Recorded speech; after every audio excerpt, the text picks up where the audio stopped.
least in theory.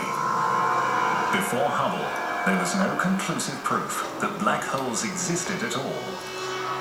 The modern concept of a black hole comes from Einstein's theory of general relativity. If you take matter and you make it massive enough, dense enough, the gravity will be so strong that you'll create a region of space that light can't get out of. It truly does make a hole in space. You can get into it, you can't get out of it. It's sort of like a cosmic lobster trap.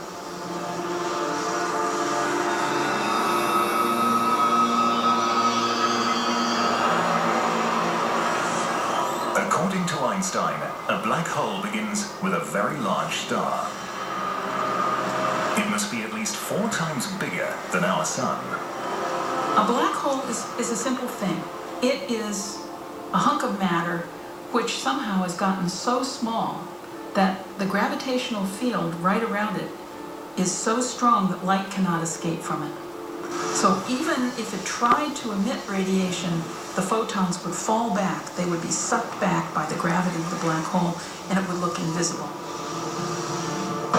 During the blast of a supernova, the inner core of a star collapses into a single point, smaller than a pinhead. Astronomers call this single point a singularity.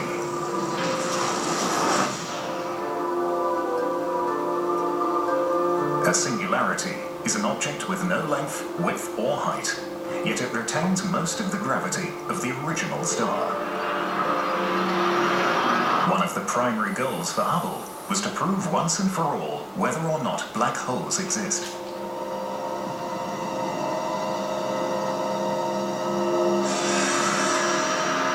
But how does one search for an invisible point?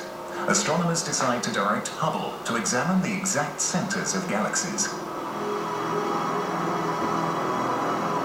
It is a wise decision.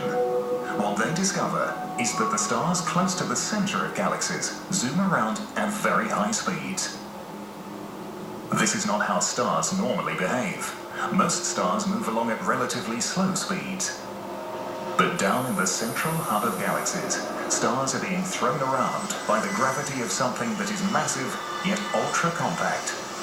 There can only be one cause for this effect: the fabled black hole.